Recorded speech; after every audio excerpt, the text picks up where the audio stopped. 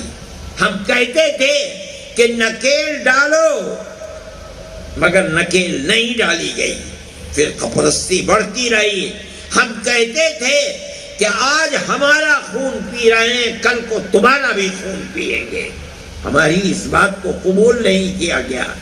نتیجہ یہ آیا کہ ملک میں کانگریس کا اقتدار ختم ہو گیا.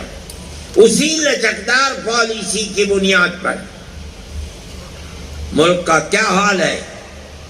8-10 سال ہیں ملک کی تاریخ نہیں تھی کہ کبھی ہندو مسلم تفریق کی بنیاد پر الیکشن لڑا گیا ہو. مگر آج الیکشن اول سے لے کر آخر تک صرف مسلمان سے نفرت نفرت نفرت کی بنیاد پر لڑا جا رہا ہے. کیا ہوا کرناٹک کے الیکشن کے اندر؟ ہر آدمی نہیں، میں کہتا ہوں ملک کا اقتدار اعلیٰ اوپر سے لے کر نیچے تک اپنی تقریروں کے اندر کہتا ہے کہ ہمیں مسلمان کے ووٹ کی ضرورت نہیں ہے. ہم مسلمانوں کے مذہبی پرسنل لا کو بدل کر کے یکساں سول کوڈ کو لائیں گے.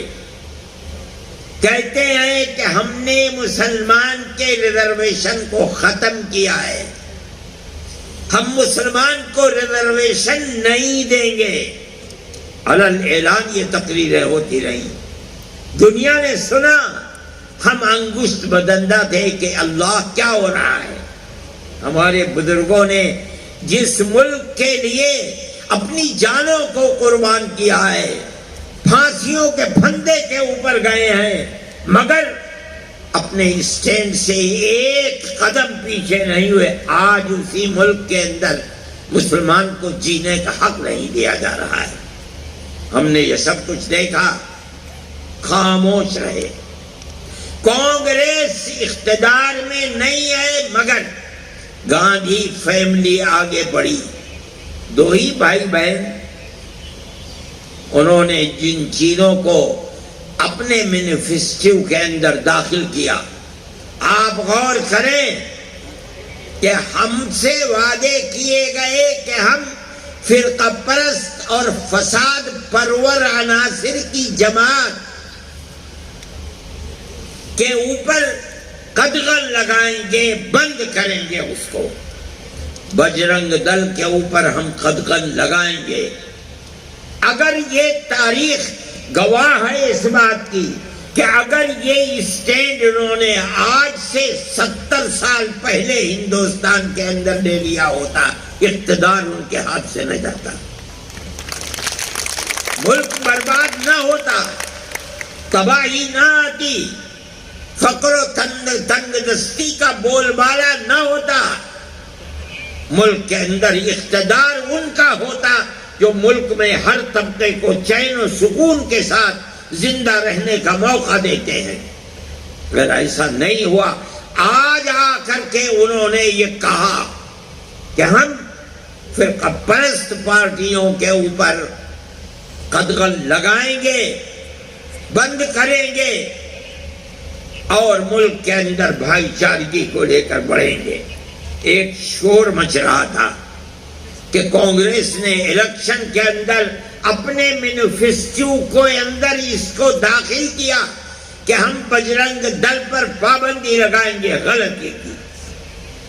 میں سمجھتا تھا کہ غلطی نہیں ہے، بلکہ اپنی غلطی کا تدارک ہے. جو 70 سال پہلے سے غلطی تھی، آج اس غلطی کا تدارک کیا جا رہا ہے. میں سمجھتا ہوں کہ وہ موقف ٹھیک تھا، اور میں سمجھتا نہیں ہوں بلکہ ہندو اور مسلمانوں نے مل کر اس موقف کی تائید کی ہے. ہمیں اس کا افسوس ہے کہ جمعیت علماء ہر قدم کے اوپر کانگریس سے کہتی تھی کہ بابا پیچھے ہٹو، فرقہ پرستی کو لگام لگاؤ. فرقہ پرستی جس طرح مسلمان کو برباد کر رہی ہے، اقلیتوں کو تباہ کر رہی ہے، اقلیتوں کی حفاظت کرو. نہیں مانتے تھے، کوئی جواب نہیں دیتے تھے. ہم نے جیل بھرو تحریک چلائی، ایک دفعے تو چلا دی، دوبارہ پھر چلانی چاہیے. سارے ملک سے لوگ دلی میں جمع ہو گئے جمعیت علماء کی دعوت پر. اگلے دن سے ہمیں باہر نکلنا تھا. جنرل شاہ نواز مرحوم سادے کاغذ پر اندرا جی کے دستخط کرا کے لائے اور یہ کہا ان لوگوں کے درمیان میں جو اگلے دن جیل جانے والے تھے کہ اندرا جی نے مجھے یہ دستخط کر کے بھیجا ہے اور یہ کہا ہے کہ جمعیت علماء اور کانگریس کا چولی دامن کا ساتھ ملک کی آزادی میں رہا ہے. آج جمعیت علماء کانگریس کے خلاف کھڑی ہو جائے، اس سے زیادہ خراب کوئی چیز نہیں ہے. میں دستخط کر کے بھیجتی ہوں، آپ کا جو مطالبہ ہو، آپ وہ مطالبہ لکھتے ہیں وہ منظور ہے.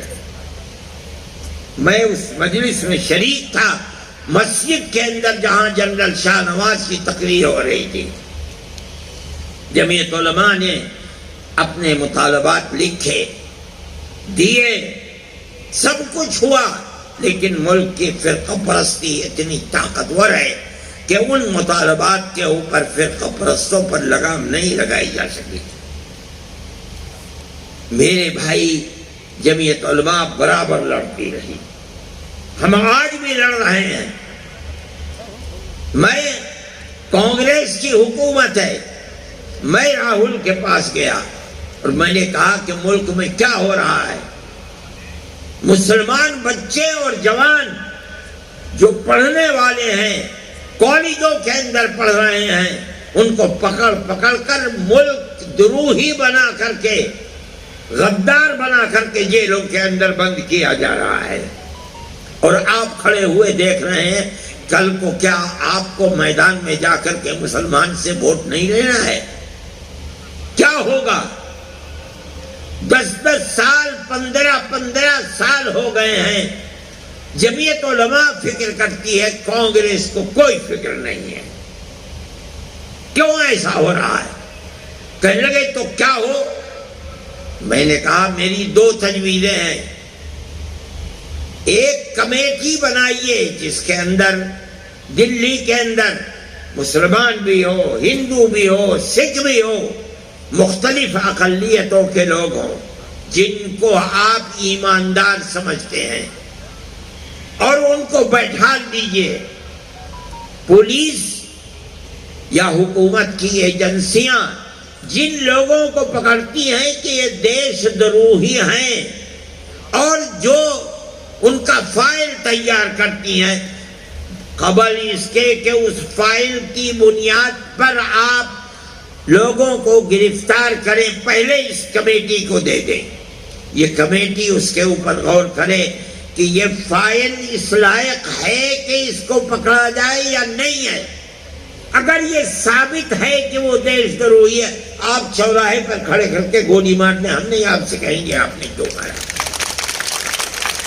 لیکن اگر یہ کمیٹی کہتی ہے کہ ثبوت اس لائق نہیں ہے، تو آپ اس کو جیل میں بند کر کے اس کی زندگی، اس کی ماں کی زندگی، اس کے باپ کی زندگی، اس کے بچوں کی زندگی، اس کی بیوی کی زندگی کو خراب کریں. یہ چیز کبھی قبول کرنے والی نہیں ہے. دوسری چیز، میں نے کہا دوسری چیز میں پیش کرتا ہوں. لوگ، پولیس، گورنمنٹ کی ایجنسیاں پکڑ کر جیل میں بند کر دیتی ہیں. گواہ، کسی کے گواہ 10 ہیں، کسی کے گواہ پولیس لے کر کے 50 آتی ہے، 100 لاتی ہے، 150، 200، 250، 300 گواہ. یہ 300 گواہ پیش ہوتے ہوتے 10-15 سال ہو جاتے ہیں، گواہ نہیں آتے. ملزم لکھنؤ میں ہے، کیس رامپور میں چل رہا ہے، جس تاریخ کے اندر عدالت میں حاضری ہے وہاں سے ہتھ کڑی ڈال کر کے اس کو لاتے ہیں، دن بھر بیٹھا رہتا ہے رامپور میں، شام کو لے کر کے لکھنؤ جاتے ہیں، کیوں؟ صاحب گواہ نہیں آیا۔ میں نے کہا کہ گواہوں کو پولیس نے پیش کیا ہے، اس نے فہرست بنائی ہے، آپ پولیس کو ذمہ دار بنائیں، 6 مہینے، سال بھر، 1.5 سال، 2 سال وہ گواہوں کو لے کر کے آئے، یہ پولیس کی ذمہ داری ہے۔ اگر پولیس گواہوں کو نہیں لا پاتی ہے، آپ اس ملزم کو آزاد کر دیجئے، مقدمہ چلائیے، یہ رکشہ چلائے گا اور اپنے مقدمے کو چلائے گا، خرچ پورا کرے گا، اس کو برباد مت کیجیے۔ کہنے لگے اچھا یہ بتاؤ کتنے ملزم ہیں جو جیلوں کے اندر بند ہیں، مجھے اس کی فہرست دو۔ میں نے کہا بہت اچھی بات ہے۔ میں باہر آیا اور آ کر میں نے ساری پارٹیوں کو، جو میڈیا کے اندر لوگ تھے، ان سے کہا کہ بھئی مجھے فہرست چاہیے، کسی کے پاس فہرست ہی نہیں۔ 8 دن کے بعد ان کا فون آیا کہ جو وعدہ کیا تھا کہاں ہے فہرست؟ میں نے کہا میں فہرست تیار کر رہا ہوں، میں نے اخبارات کے اندر دیا، اپنے لوگوں سے کہا کہ جہاں جہاں دیش دروہی کے مقدمے کے اندر آدمی جیل میں ہے، اس کا نام، کس جیل میں ہے، کتنے دن سے ہے، کون پیروی کر رہا ہے، اس کا نام اور اس کا موبائل نمبر مجھ کو دیں۔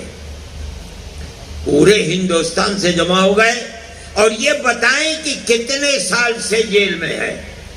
میں نے ایک فہرست بنائی، 18 سال اس وقت ہے، 18 سال سے اتنے اتنے لوگ ہیں، یہ نام ہیں، اور ان کے پیروکار یہ ہیں، فلاں جیل میں ہے۔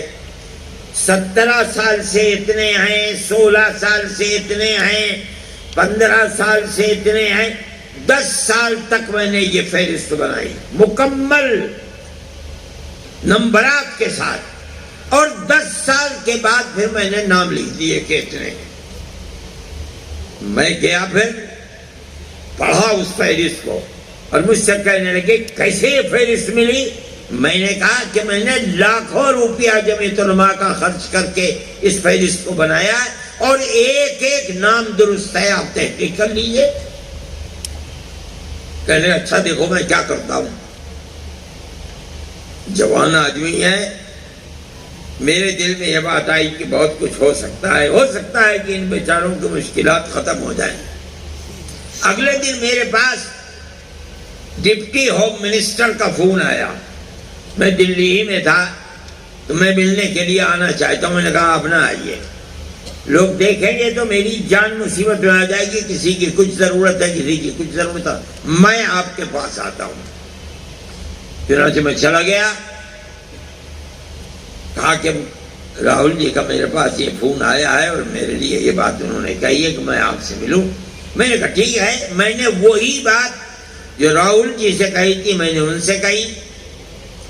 انہوں نے آئی بی اور دوسری ایجنسیوں کے جو چیئرمین تھے ان کو بلا لیا۔ انہوں نے کہا کیا پروگرام ہے؟ میں نے کہا میں یہ کہتا ہوں آپ سے، کسی نے میرے پروگرام کی مخالفت نہیں کر نہیں سکتے تھے، بڑی معقول بات ہے۔ کہنے لگے بہت اچھا، آپ ہمیں موقع دیں۔ میں نے کہا بہت اچھی بات ہے۔ اس کے بعد میری ان کی 2 مرتبہ ملاقات ان کے آفس میں ہوئی، الگ بیٹھ کر کے بات چیت ہوئی۔ میں کہتا ہوں کہ فرقہ پرستی کی وہ طاقت جنہوں نے گاندھی جی کا قتل کیا تھا، یہ کیسے ہو سکتا تھا کہ آج وہ طاقت جو بہت طاقتور ہے وہ کیسے چھوڑ دیتی؟ 2 مہینے نہیں گزرے کہ ان کو ختم کر دیا گیا، جتیندر کو، اور آج وہ ہوم منسٹر نہ ڈپٹی ہوم منسٹر کچھ بھی نہیں رہے، وہ سارا مسئلہ فائل بند ہو گئی۔ میرے بھائی یہ فرقہ پرستی ہے، ہم نے اس فرقہ پرستی کی مخالفت جمعیت علماء نے کی اور ہم برابر کر رہے ہیں، یہاں تک کہ اس فرقہ پرستی کے سلسلے میں لچکدار پالیسی ہی کی وجہ سے میں کہتا ہوں کہ کانگریس کا دور ختم ہو گیا۔ اگر کانگریس اس فرقہ پرستی کو لگام لگا دیتی تو کانگریس کا دور، جس کی بڑی بہترین تاریخ ہے ملک کی آزادی کے اندر، اس کو کبھی یہ موقع دیکھنے کو نہ ملتا جہاں کانگریس آج کھڑی ہوئی ہے۔ جمعیت علماء برابر اپنا کردار ادا کرتی رہی ہے، مسلمانوں کے مسائل ہو کہ ہندوؤں کے مسائل ہو، ہم نے کبھی مذہب کی بنیاد کے اوپر کوئی معاملہ نہیں کیا۔ ہم ہر ہندوستانی کی جمعیت علماء ہر محاذ پر مدد کرنے کے لیے ہر وقت تیار رہی ہے اور مدد کرتی رہی ہے، یہاں تک کہ کانگریس کا دور اقتدار ختم ہو گیا۔ ہم کہتے تھے کہ جو لوگ گاندھی کیپ پہن کر اور گاڑھا کھدر اپنے جسم پر لگا کر اپنے آپ کو کانگریسی کہتے ہیں، یہ کانگریسی نہیں ہے، ان کے دل فرقہ پرستی میں سیاہ ہے۔ ہماری اس بات کو کوئی قبول ہی نہیں کرتا تھا، لیکن جیسے کانگریس کی اقتدار کی فائل بند ہوئی، ایک ایک کر کے کانگریس چھوڑ کر بی جے پی کے اندر داخل ہو گئے۔ جن لوگوں کو انگلی پکڑ کر سیاسی پلیٹ فارم پر چلانا کانگریس نے سکھایا، جن کو دودھ پلا کر کانگریس نے سیاسی شخصیت بنایا، وہ سب کے سب بے غیرت لوگ اسی دن، جس دن اقتدار نے کروٹ لی، کانگریس چھوڑ کر کے بی جے پی کے اندر جا کر کھڑے ہو گئے۔ ایسا لگتا تھا کہ نہرو فیملی کے سوا نظریاتی اعتبار سے ملک میں کوئی کانگریسی نہیں ہے۔ یہ اسی لچکدار پالیسی کا نتیجہ ہے۔ اگر وہ پالیسی لچکدار نہ ہوتی فرقہ پرستی کے ناک میں نکیل ڈالنے کے لیے، تو کانگریس کو یہ دن نہ بھگتنا پڑتا، لیکن ایسا ہی ہوا۔ میرے بھائی، میں مختصر بات کہتا ہوں، وقت کم رہ گیا ہے، یہاں تک کہ کانگریس باہر ہو گئی اور کرناٹک کا الیکشن آیا۔ کرناٹک کا پورا الیکشن مسلم نفرت کے اوپر مبنی ہے۔ آپ نے دیکھا ہوگا، پڑھا ہوگا، اخبارات میں دیکھا ہوگا کہ ملک کا اقتدار اعلیٰ بالکل چوٹی پر بیٹھا ہوا آدمی اور نیچے تک ایک ہی راگ، ایک ہی پروگرام بنا کر الیکشن لڑ رہا ہے تاکہ مسلمان ایک طرف ہو جائے، ہندو دوسری طرف ہو جائے، ہندو کا ووٹ ہمیں ملے، ہمیں مسلمان کے ووٹ کی ضرورت نہیں ہے۔ جمعیت علماء دیکھ رہی تھی، ورکرز جمعیت علماء کے اپنا کام کر رہے تھے۔ میں کہتا ہوں، یہاں تک کہ انہوں نے اپنے مینیفیسٹو کے اندر یہ بات کہی کہ ہم بجرنگ دل کے اوپر، پاپولر فرنٹ کے اوپر پابندی لگائیں گے۔ ہمیں کوئی فکر نہیں کہ پاپولر فرنٹ کا، پاپولر فرنٹ عمل نہیں ہے، رد عمل ہے۔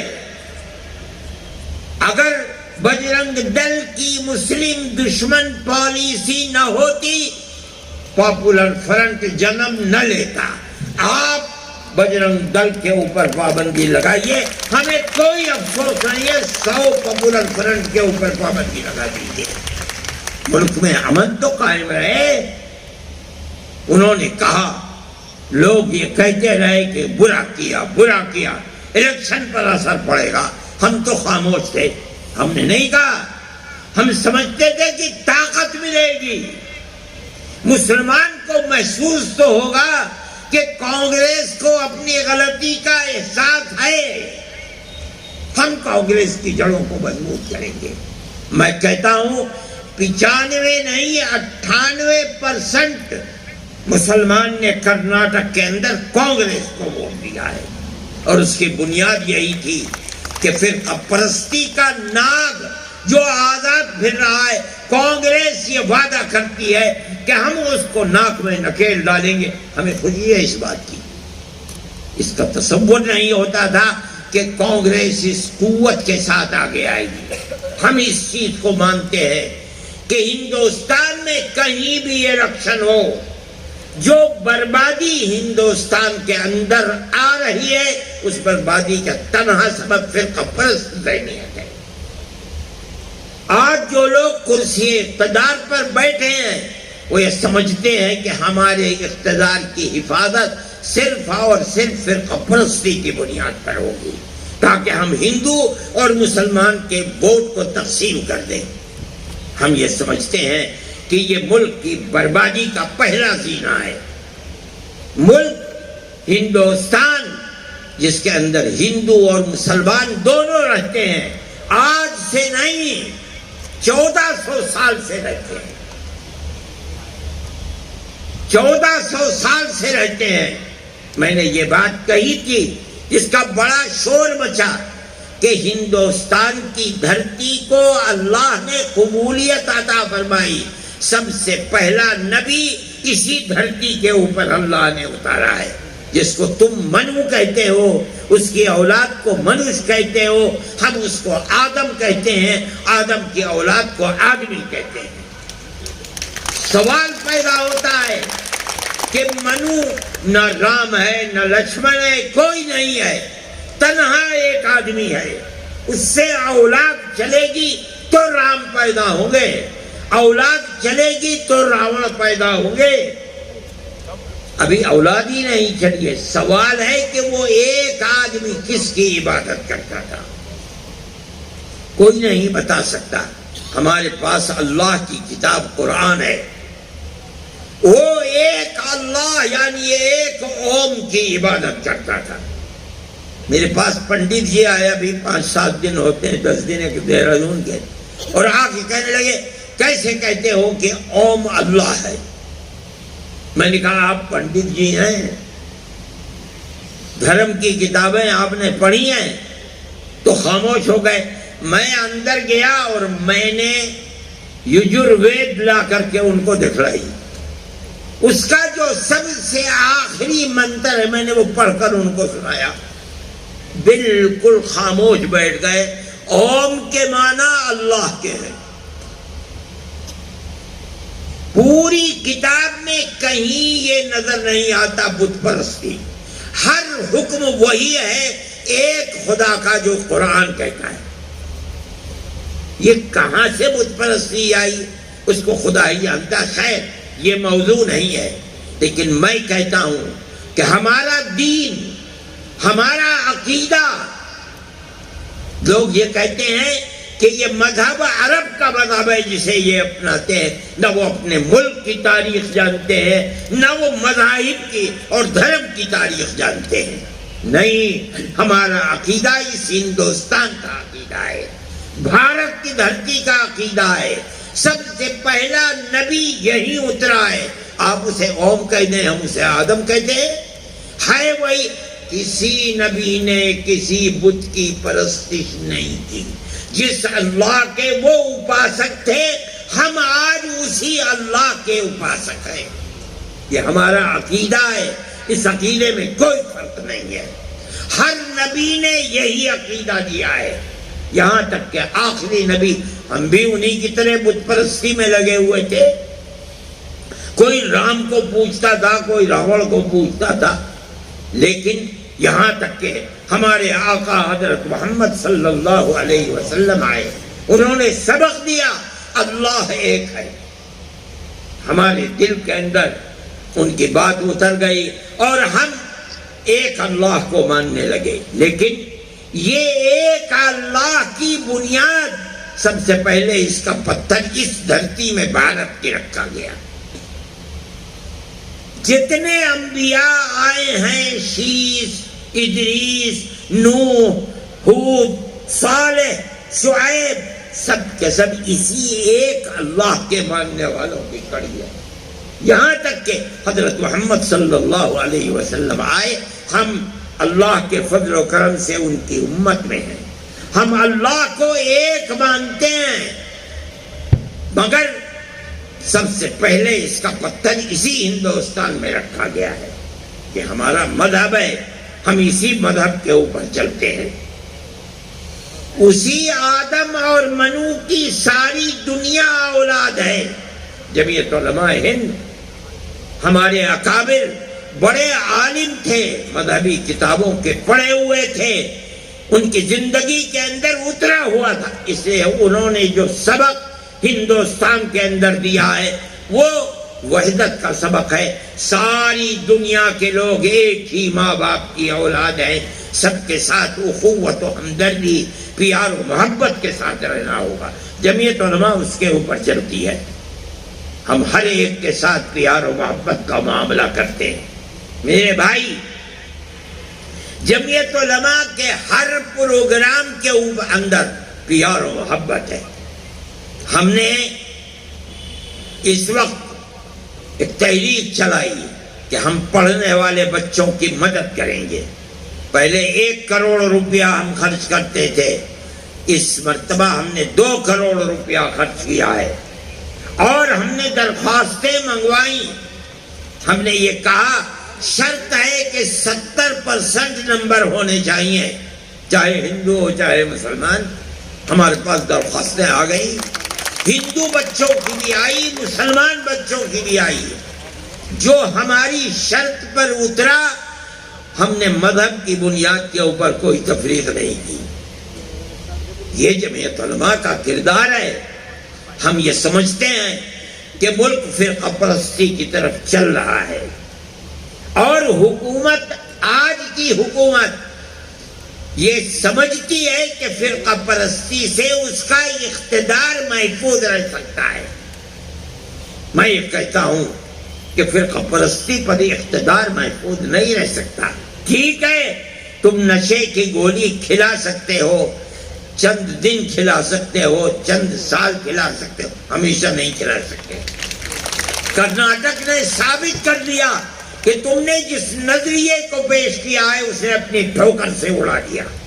میں سمجھتا ہوں کہ اوپر والے نے اگر چاہا تو پورے ہندوستان کے دوسرے صوبوں کے اندر اور مرکزی الیکشن کے اندر بھی یہ نظریہ رنگ لا کر رہے اللہ، اور فرقہ پرستی کے ناک میں نکیل پڑے گی، لیکن اسی وقت پڑے گی جبکہ کانگریس اپنے اس نظریے کے اوپر رہے گی جو ملک کی آزادی سے پہلے کا نظریہ تھا۔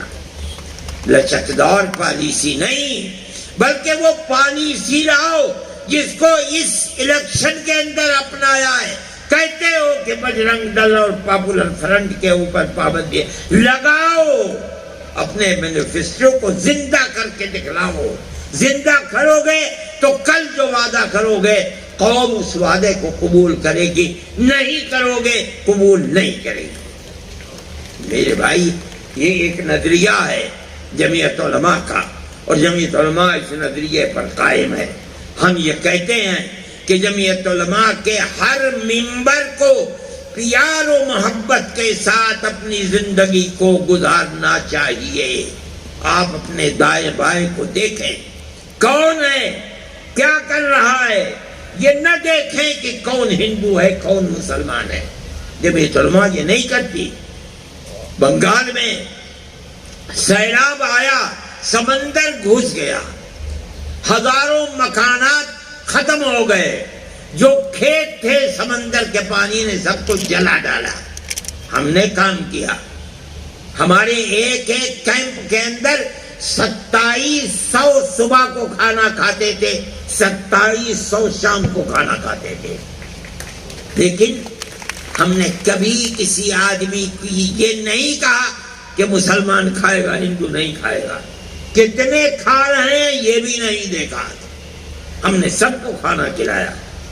پانی ختم ہو گیا، ہم نے نل لگوائے، ایک ایک نل پر، حالانکہ بنگال میں پانی بہت قریب ہے زمین میں، لیکن سب پانی کھارا ہو گیا تھا۔ کئی 100 فٹ نیچے لے جا کر کے پانی میٹھا ملتا تھا. ایک نل پر اس وقت 90 ہزار روپیہ خرچ ہوتا تھا.